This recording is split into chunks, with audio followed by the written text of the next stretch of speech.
Bonjour à tous, ici le Geek à lunettes et c'est un plaisir de vous retrouver aujourd'hui pour ce tout nouveau format Lady Film 2. D'un lointain pays où tous les gens m'aimeraient comme le plus précieux des amis.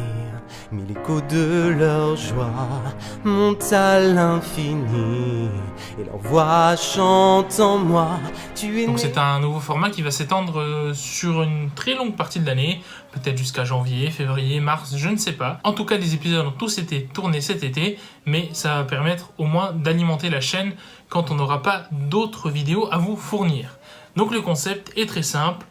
Je vais énumérer 10 films dans des catégories que j'ai moi-même créées. Vous allez voir, c'est en général des catégories triées par genre de film.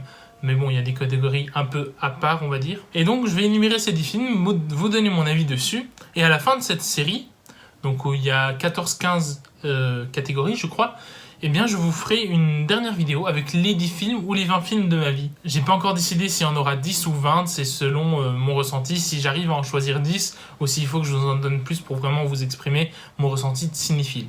Donc, dans ces vidéos, il n'y aura pas de classement, peut-être un pour la dernière vidéo, et bien évidemment, ce sont des classements provisoires, vu qu'il y a des films qui sortent tous les jours, tous les mois, tous les ans. Et donc, c'est des classements qui sont à évoluer dans le futur. Et donc, si vous voulez que je vous refasse ce bilan dans 3 ans, à vous de me le dire. Donc aujourd'hui, première vidéo, on va commencer dans la mignonitude avec les 10 films de mon enfance chez Disney. Donc aujourd'hui, on parlera uniquement des Disney classiques, on fera les Pixar dans une autre vidéo. Donc le premier film chez Disney, c'est Le Roi Lion. Je pense que ça ne choquera personne. C'est vraiment un film de l'enfance que j'ai revu de nombreuses fois quand j'étais enfant, que j'ai revu de nombreuses fois maintenant adulte. Il me plaît toujours autant, les musiques sont vraiment bien, le rapport à Hamlet est vraiment fort. J'adore les personnages, je m'identifie beaucoup, enfin... C'est un film voilà, qui m'a vraiment bercé, qui reste un chef-d'œuvre de Disney aujourd'hui. C'est vrai que depuis Le Roi Lion, on n'avait pas fait mieux au niveau générationnel que La Reine des Neiges. Le Roi Lion restera dans l'histoire des films d'animation et dans l'histoire de Disney comme un de ses plus grands films. Donc le deuxième film, c'est Hercule. Et Hercule, c'est un de mes films préférés de chez Disney également parce que c'est le film qui m'a donné envie de m'intéresser à la mythologie grecque, à la mythologie romaine. Et j'ai appris grâce à ce film que le film en soi était... une vaste blague, un mensonge. Mais c'est pas le souci. Hadès est vraiment un de mes méchants, et si ce n'est le méchant que je préfère chez Disney. Je trouve vraiment que son design, son caractère, ses dialogues et son animation est vraiment quelque chose vraiment d'incroyable que les dessinateurs ont réussi à décrypter chez le Dieu des Enfers. C'est vraiment quelque chose de très très bien fait. Bon, c'est vrai que c'est souvent Hadès le méchant dans beaucoup de contes liés à la mythologie grecque quand on ne la connaît pas vraiment. Mais ça n'empêche que ça passe très bien chez Disney. Et je pense que Disney contient également ma chanson préférée, ex aequo avec un autre qui est dans ce classement dont je vous dirai plus tout à l'heure, c'est la chanson d'exposition d'Hercule, Le monde qui est le mien. J'ai souvent rêvé d'un lointain pays. Celle-ci, voilà. C'est l'une de mes chansons préférées de chez Disney. Ces éléments réunis font que c'est sûrement mon préféré Disney, avec l'autre qui est ex aequo juste ensuite. Donc le troisième film, c'est Mulan. Mulan, qui est d'après mon père le film qu'on a regardé le plus souvent quand on était enfant avec mes frères. Et donc c'est marrant de voir qu'un film qui est sorti en 98 a des échos aujourd'hui, 20 ans plus tard, avec tout ce qui est féministe aujourd'hui, Time's Up, avec ce qui s'est passé à Hollywood avec l'affaire Weinstein. Et donc c'est dingue que 20 ans plus tôt, Mulan fait écho à ça aujourd'hui. Donc une femme qui se fait passer pour un homme et qui devient en fait le plus valeureux des guerriers dans l'armée chinoise contre l'invasion des Huns. Et voilà, ce film fait beaucoup écho aujourd'hui, c'est pour ça que je l'ai mis dans ce classement aussi, parce que je l'aime beaucoup, et la chanson Comme un homme est vraiment, je trouve, très ironique, parce que c'est justement Mulan qui réussit les défis le mieux dans cette chanson, et c'est toute l'ironie en fait du film, et je trouve que dans ce sens-là, il y a un énorme double sens enfant-parent dans ce film qui peut être fait, et c'est ça qui est hyper intéressant dans ce Disney-là, comparé à d'autres. Bon, dans tous les Disney, il y a quasiment des doubles lectures enfant-parent, mais dans celui-là, c'est vraiment très flagrant, même quand on est enfant, je pense qu'on peut la comprendre. Et voilà, c'est juste dingue de voir que même en 98, il y a des thèmes, même inconsciemment peut-être chez Disney, la femme est l'égale de l'homme et on ne devrait pas avoir de différence, et donc même pour la force, l'armée, c'est la femme qui, au final, dans ce film, est meilleure que tous les autres. Donc, bon point pour ce film, mais c'est un film que j'apprécie tout particulièrement.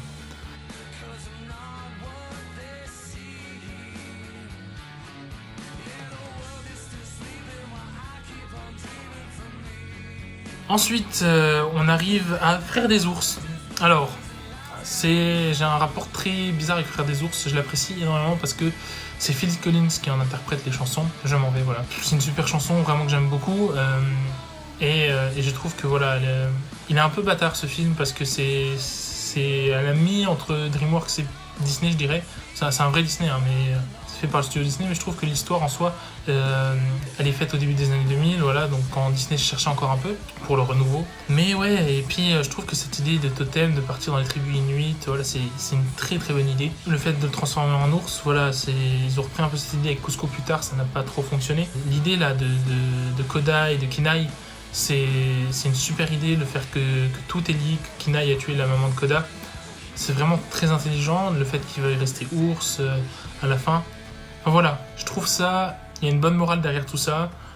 Peut-être une morale un peu écolo aussi, un peu, je sais pas trop, ce qui peut être décrypté derrière toute cette morale d'amitié avec la nature et de transcendance et de vivre avec ce qui nous entoure. Mais en tout cas, tout ça est bien mis en œuvre. L'animation est vraiment très très belle. Les gnous sont très très drôles, des bons comic relief. Je trouve qu'ils sont pas lourds comparé à beaucoup d'autres. Et donc c'est un film qui m'a énormément plu, c'est pour ça qu'il est là. Aladdin, voilà, je vais pas m'étendre, hein, c'est un classique. Toutes les chansons sont géniales. Prince Ali, j'adore le génie. C'est mon personnage préféré de Disney, je crois. Hadès est mon meilleur méchant, le génie est mon meilleur sidekick. Aladdin, c'est un petit écho chez nous parce que origine un peu Moyen-Orient, voilà. Tout ça vient d'ici. Voilà, tout simplement. Rien à dire de plus, film de l'enfance. Ça reste aujourd'hui un des meilleurs Disney. Le Bossu de Notre-Dame, donc j'ai un rapport très particulier avec ce film. Il est sorti l'année de ma naissance. Et surtout, je m'identifie beaucoup à Quasimodo. Je trouve que quand j'étais petit, j'étais pas accepté, un peu difforme, on me prenait pour... Enfin bref, peu importe. C'est pas important. Mais voilà, et je trouve que la représentation de Paris dans ce film, même si l'histoire du Bossu de Notre-Dame est totalement mensongère, hein, Notre-Dame est vraiment belle, les rues de Paris sont vraiment beaux. Et ce parallèle avec la chasse aux païens, la chasse aux bohémiens de l'époque est vraiment bien retranscrite. Frollo est une sale race, on va le dire clairement, et c'est vraiment ce qui représentait l'église à l'époque.